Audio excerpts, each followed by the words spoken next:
5-chi bilet ishlaymiz. Xo'p, birinchisi ko'rsatilgan yo'nalishlar bo'yicha qaysi transport vositasi harakatlanishiga ruxsat etiladi?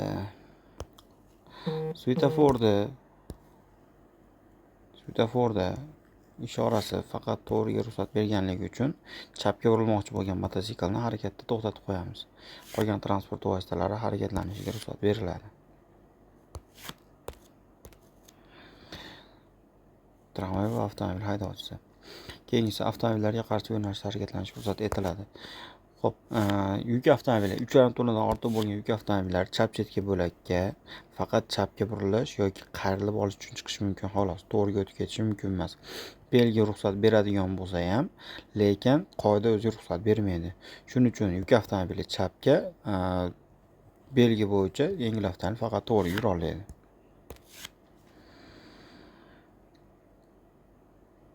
Qizil avtomobil to'g'riga, ko'k avtomobilga chapga mana. Ushbu holatda quvvatga ruxsat etiladimi? Yo'q, mumkin emas. Sababi sadirg'achada bosish taqiqlanadi. Ushbu svetofor qaysi harakatlanishni tartibga solish uchun qo'llaniladi? Bu svetofor revers yo'lda svetofor hisoblanadi. Yo'ldagi ma'lum bir bo'lakni o'zi, ya'ni bo'lakni o'zi qarama-qarshi o'zgarib turadigan yo'lda tartibga soladi. Ya'ni mana shu yo'lda tartibga soladi. Transport vositalari chorrahadan quyidagi tartibda o'tadilar. Xo'p, asosiy yo'ldan tramvay bilan qizil avtomobil kelyapti ekan. Tramvay avtomobilga nisbatan birinchi yurish huquqiga ega. Tramvay 1, qizil avtomobil 2. Undan keyin o'ng qo'l qoida bo'yicha yashil avtomobil 3, ko'k avtomobil 4-chi bo'lib o'tyapti. Tramvay, qizil, yashil va ko'k avtomobil mana. Ko'rsatilgan avtotsisternadan qaysi biri burilishda ag'darilib ketish xavfi kamroq? 100% to'ldirilgani, ya'ni to'la to'ldirilgani burilishda ag'darilib ketish ehtimoli kamroq bo'ladi. Qisman to'ldirilgan bo'lsa yoki 75% to'ldirilgan bo'ladigan bo'lsa, suyuqli u yoq chayqalishini hisobiga avtomobil ag'darilib ketish ehtimoli ortib ketadi. Shunday yo'l belgisi bo'lgan yo'l qismlarida ruxsat etilgan to'la vazni 3,5 tonnadan oshmaydigan yuk avtomobillariga qanday eng katta tezlik bilan harakatlanishga ruxsat etiladi? Aholi punktidan tashqari yo'l 3,5 tonnadan oshmaydigan yuk avtomobil. 3,5 tonnadan oshmaydigan yuk avtomobil yengil avtomobil bo'lganligi uchun, ya'ni yengil avtomobil tarkibiga kirganligi uchun bu transport vositasi soatiga 100 km tezlik bilan harakatlanishiga ruxsat beriladi. Uzunasiga ketgan sadirg'a chiziq bilan to'xtagan transport vositasi o'rtasidagi masofa quyidagidan kam bo'lgan joylarda transport vositalarining to'xtashi va to'xtab turishi taqiqlanadi. O'rtasidagi masofa 3 metrdan kam bo'ladigan bo'lsa, ya'ni 3 metrdan kam bo'ladigan bo'lsa, transport vositasi bu yerda to'xtashi va to'xtab turishi taqiqlanadi.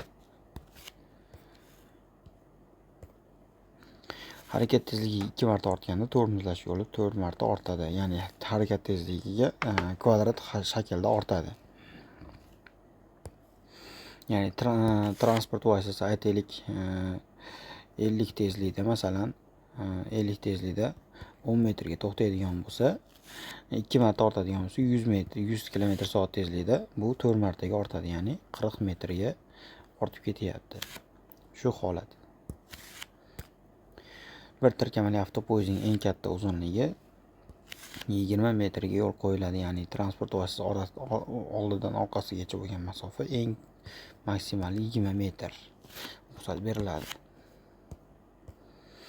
Qizil avtomobilning haydovchisi yalti etuvchi chiroqmayoqchalik va maxsus tovushli ishorasi yoqilgan transport vositasi yaqinlashib kelayotganda nima qilish kerak? Oldidagi qizil avtomobil haydovchisi buni o'tkazib yuborish kerak. Ya'ni bu o'ngga o'tib turib, yo'l berib turishi kerak.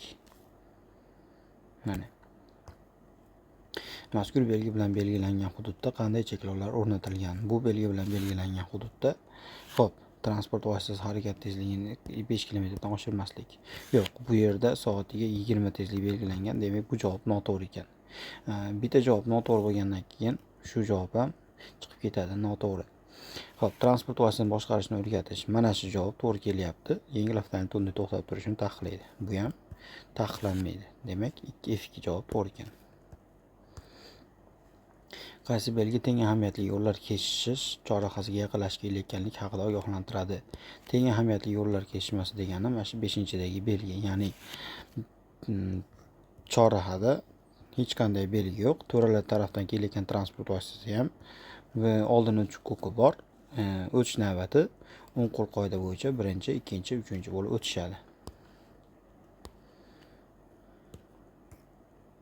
Svetoforning taqiqlovchi ishorasida va shlagbaum ochiq bo'lganda haydovchi nima qilishi kerak?